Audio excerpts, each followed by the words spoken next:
normally don't introduce my poems, but I'll give this one a little intro. My grandma died a few years ago, and like we weren't especially close, but it like triggered all these anxieties about like family and legacy and how like trauma gets passed down. So this is like me imagining her funeral well before it actually happened. The real thing was like fine and normal, and not this like weird insomnia version I'm about to read you. This is called Goldfinch. Independent living is deciding not to go to the dermatologist because the last one never told you the antibiotics for acne would cause yeast infections. At least now your grandmother can't ask for a third time what's wrong with your face. Here at her funeral, your gaze returns to the tattoo that honors her, which you weren't sure you should expose, but it's too hot for tights. In the stone and broken fan church, sweat stings the small red bumps under your arms. You hadn't shaved in years. The pastor, who 3 years ago made anti-Semitic jokes right in front of you at your grandpa's memorial, goes on about her piety like that was her most interesting quality. You want to see yourself hanging from a branch of progressive women while you sit still and try not to scratch. You remember your mom's stories about fair housing demonstrations and your grandmother's pride that no one in her family was fat. You remember the lobotomized great aunt you never met. You wonder which parts of you would have been sanitized and when you should tell your parents about them. While your cousin makes a speech about what grandma used to say, you flex your calf to twitch a black wing on a yellow body, creating the thought of flight, remembering how, staring out her kitchen window, you both liked the brightest birds best.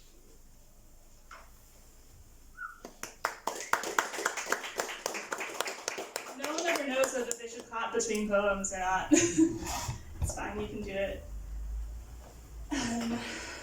This is Cornelius.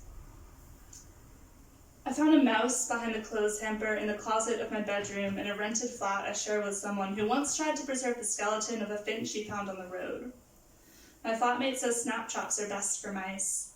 If a live trap gets them overnight when the heat's off, morning finds them hypothermic in their sweat and condensed breath, and you have to release them, blood barely pumping, to be slaughtered by the resident mice whose borders you force them to cross. So I smeared traps with my flatmate's peanut butter, caged the urge to run my fingers on the spikes, and lay them in the corners of my room that exuded the most rodent energy. When I returned from a weekend in my ex's city, Cornelius, the mouse I named when he hid under my bed and I slept above him, who made nests in my dreams all night, was there in the trap, gray and still and small like I sometimes wish I could be. I made my flatmate dispose of Cornelius, who didn't even get a forest burial, just a split-second drop into kitchen bin viscera. I went for a drink with someone whose surname meant mouse in another language. She was all right, but the space we shared felt so unlike a home.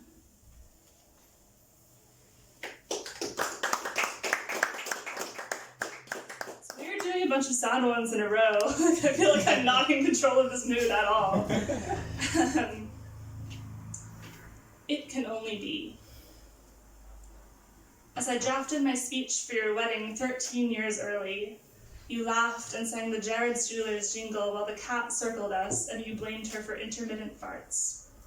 Now Jared lives with his boyfriend, Panda's buried under the mint, I've moved longitudes away, and today you wore a big white gown and a smile so unlike the frowns you'd make in the mirror, or the knife-sharp grins when you'd scribble on my school art projects. I saw the photos and wondered if, after all this time, you felt like a prize-winning sculpture. Wondered what mundane tasks remind you of me. Mine are plucking my eyebrows, putting peach salsa in instant mac and cheese, trying on bathing suits. I used to write about your illness like a tragedy, but the truth is I was happier when you were in hospital than the months I spent jumping from rock to rock in your imagination, avoiding the lava. You once said, of course we'd go to college together, but even then I wasn't so sure. Later, you punched me in the stomach. It wasn't the first time.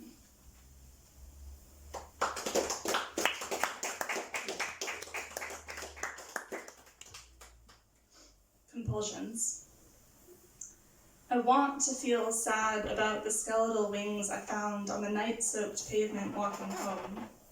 Instead, I'm sad I haven't seen you in your studded choker since the day we met.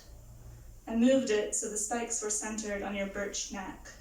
We shared a need for alignment. I think I want to fuck you in that choker so I can adjust it after and say it's the only thing straight about you. When we kissed, I kept the smudge on my glasses as long as I could, until my hands got bored and rubbed your grease into my clothes. I missed seeing you everywhere. I liked the colors you left on my neck, the buttons it made me do up. I sent you a photo of the lobby at work, the owls from the nearby sanctuary, robotic swivels tracking me. I wanted you to see where I am. I miss the jagged down on the back of your head. I wanted to send you a picture of the wings. I wanted to unpile them, line them up parallel, fill in the missing bones.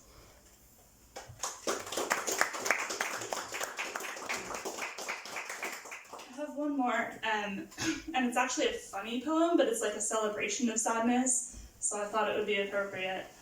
I lived with this guy once who told me that women can't be attracted to men who cry. So this is Crying is Sexy. Well, no woman's ever been attracted to me. Just wait.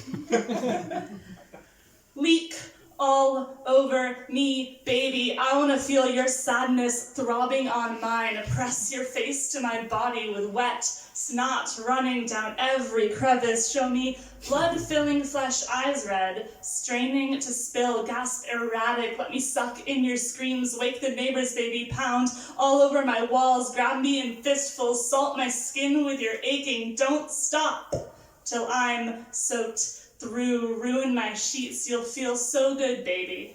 So human. Thank you.